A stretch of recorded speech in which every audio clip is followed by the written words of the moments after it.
Di mana ada Sarwenda, di situ ada Giorgio Antonio alias Gio. Tapi tidak dengan momen kali ini, Sarwenda yang tengah mengisi acara di Medan justru terlihat hanya pergi bareng timnya. Kemunculan Sarwenda tanpa Gio ini menimbulkan sejumlah spekulasi bahwa keduanya memang tengah jaga jarak. Boleh jadi ibu tiga anak ini memilih redam suasana yang sempat memanas demi sambut Natal dengan damai. Tapi apakah Natal tahun ini Wenda akan merayakan bareng Gio? Kalau Natal ya paling makan-makan sama anak-anak, kumpul keluarga gitu sih. Itu sih. Anak-anak menanti Natal seperti apa sih? Suka tuker kado kan. Jadi kita adain tuker kado di rumah. Jadi ya kayak cuman sama family, orang-orang terdekat aja gitu. Sama tim kita mau tuker-tukeran kado, makan-makan gitu aja, simpel. Senang banget sih, yang pasti aku akan membuat dia besok kembali seperti Amar-Amar yang dulu.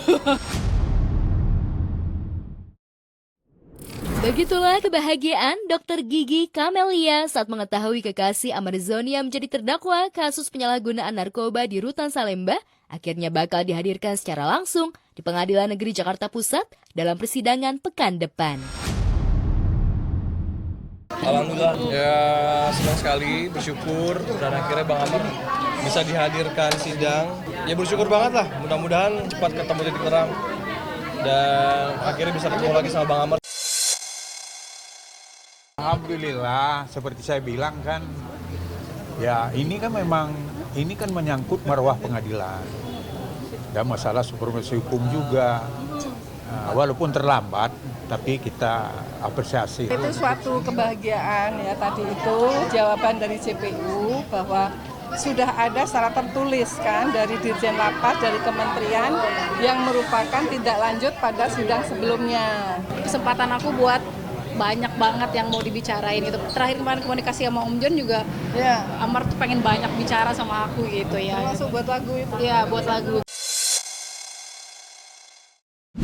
Polemik harta warisan mendiang Empo Alpa kembali mencuat setelah kisruh sang suami Aji Darmaji alias Idung dengan keluarga besar Empo Alpa, kini Shirley, putri pertama almarhumah dari pernikahan yang sebelumnya, mendadak menghilang entah kemana. Sudah 3 hari Shirley tanpa kabar dan menimbulkan berbagai spekulasi di tengah keluarga. Aji selaku ayah sambung pun menduga ada kesalahpahaman yang terjadi pada gadis muda itu. Ketidakhadiran Shirley ini pun membuat proses sidang permohonan penetapan ahli waris mendiang Empo Alpa di Pengadilan Agama Jakarta terpaksa ditunda. Mengingat kehadiran Shirley begitu sangat penting, lantaran merupakan salah satu ahli waris yang sah dari almarhumah. Makanya nggak ada hujan nggak angin, tiba-tiba nyanak nggak ada kabar ya, nggak izin apa-apa. Tiba-tiba ini pergi gitu aja, handphonenya juga mati. Jadi status Shirley dalam persidangan ini adalah sebagai pemohon. Yang tadi kami bilang, kami beritahu, kami ulangi bahwa Shirley ini termasuk golongan ahli waris dari almarhum karena satu darah. Agak susah nih Shirley ini dihubungi. Padahal Pak Haji ini sangat-sangat memperjuangkan Shirley. Takutnya khawatir karena usianya masih muda. Labil. Iya, satu dia labil, kedua ada informasi-informasi yang dia sebetulnya nggak paham.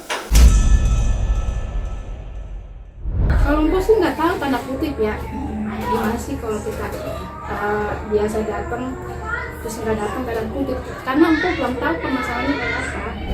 Menghilangnya Shirley secara tiba-tiba ini pun membuat Aji khawatir. Aji menduga jika Shirley mendapatkan pengaruh dari pihak luar dan termakan hasutan. Menerima informasi yang tidak utuh atau justru keliru mengenai proses hukum yang tengah dijalankan oleh Aji hingga membuat Shirley enggan hadir. Apalagi melihat usia Shirley masih sangat labil dan telah mengetahui agenda sidang akan digelar kemarin.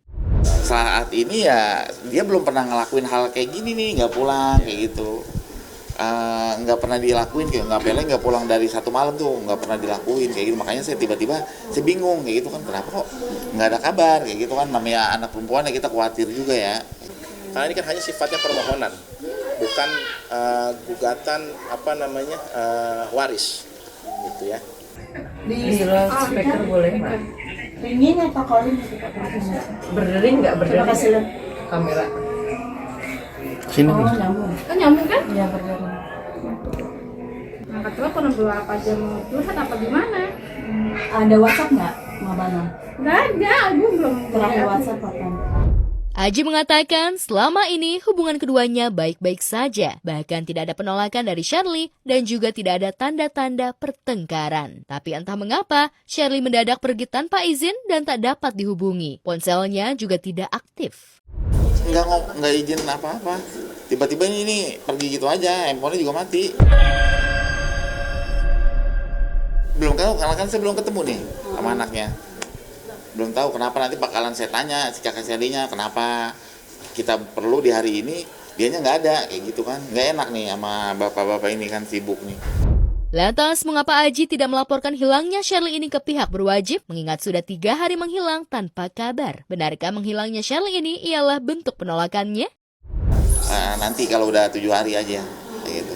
Kalau udah 7 hari baru ini kita iniin. Ya berusaha untuk tetap nyari, kayak gitu kan, namanya anak kita cari.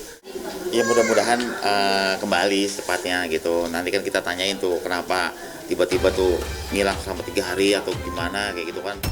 Kehidupan Inara Rusli benar-benar terpuruk dan berada di titik nadir sejak dipolisikan Wardah Tinamawa, istri sah Insanul Fahmi, dengan tuduhan perselingkuhan dan perzinahan. Tak hanya nama baik dan karirnya yang hancur, kejiwaan Inara juga terguncang. Bahkan dikabarkan Inara depresi sampai harus memerlukan bantuan psikiater. Ya nggak mungkin eksis dong Mas, saat ini sedang depresi. Coba dibayangkan bagaimana kita jadi dia. Dia mau minta maaf, cuma namanya orang saat ini tuh bingung ya. Orang depresi itu dia khawatir melakukan begini takut salah, melakukan begitu takut salah. Jadi dia lebih baik dia akan memilih untuk diam dulu gitu. Aku bawain kamu ke psikolog, kamu butuh apa, tenangin diri kamu. Tak hanya depresi, Inara Rusli juga rugi besar akibat laporan polisi istri sah Insanul Fahmi. Cancel culture, kehilangan pekerjaan dan cuan. Dia itu semua dia harus ganti rugi, bayar denda, terus dia harus mengganti rugi itu semua. Ya saya turut prihatin. Dia nangis ke saya, demi Allah dia nangis. Saya bingung kan. Gue mesti gimana nih, dia nangis gak berhenti. Untuk semua pihak, kalau ada yang masih percaya sama aku berterima kasih dan memohon doanya. Cukuplah Allah yang jadi sebaik-baik saksi.